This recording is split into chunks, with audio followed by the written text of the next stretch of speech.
कौन थे सम्राट अशोक? महान भारतीय सम्राट अशोक की जीवनी का एक नाटकीय रूपांतरण। सम्राट अशोक की कहानी है लगभग 2400 साल पुरानी। तब प्राचीन मगध के मौर्य साम्राज्य की राजधानी थी पाटलिपुत्र। शानदार महलों और मंदिरों का एक सुंदर शहर। तब मगध पर राजा बिंदुसार शासन कर रहे थे। वे एक दयालु और न्यायप्रिय शासक थे। अशोक उन्हीं का पुत्र था।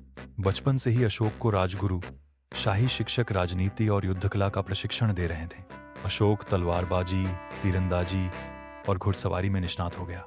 बहुत बुद्धिमान और बहादुर था, लेकिन उतना ही अधीर और गुस्सैल भी। राजा बिंदुसार उससे कहते, गुस्से पर नियंत्रण रखना और धीरज रखना बहुत महत्वपूर्ण है। युवा राजपुत्र उस सलाह को महत्व नहीं देता था। उस छोटी सी आयु से ही उसके मन में बड़ी महत्वाकांक्षा थी कि हर राज्य को जीतकर वह मौर्य साम्राज्य को विस्तृत बना देगा। अशोक के हिसाब से उसके पिता पर्याप्त निर्दयी राजा नहीं थे। उसने ठान लिया था कि बड़ा होकर वह अपने पिता से सिंहासन छीन लेगा। सम्राट बिंदुसार के विशाल दरबार में युवा अशोक ने स्वयं को उनका उत्तराधिकारी घोषित किया, जबकि पिता का निर्णय कुछ और था। अपने हठीले बेटे का निर्णय बिंदुसार को मानना पड़ा। उसकी वीरता और हौसले के साथ उसकी जिद को भी वे अच्छी तरह जानते थे। केवल 20 वर्ष की आयु में हृदय में महत्वाकांक्षा और आंखों में विजय की प्यास लेकर अशोक नया सम्राट बन गया। प्रजाजनों ने भी खुशी से नारे लगाकर, गीत गाकर अपने नए सम्राट का स्वागत किया और उसको स्वीकार किया।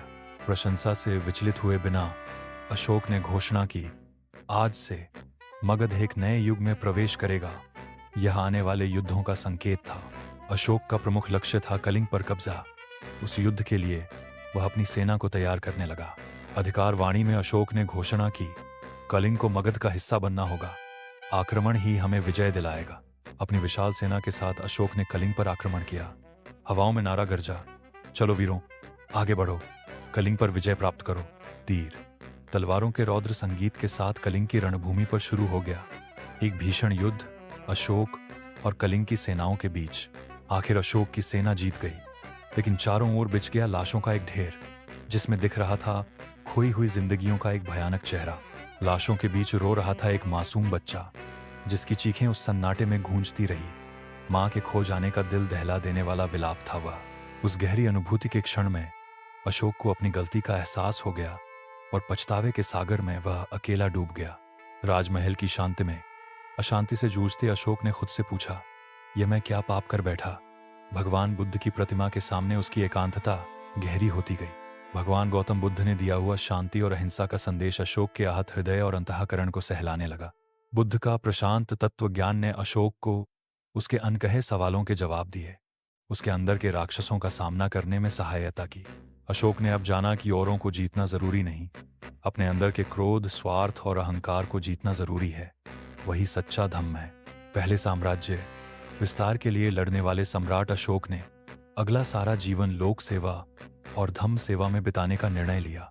भगवान बुद्ध ने दी शांति और अहिंसा की शिक्षा सम्राट अशोक ने विश्व भर में प्रसारित की। उनकी जीवनी आज भी बताती है, धम्म ही एकमात्र सच्ची विजय है।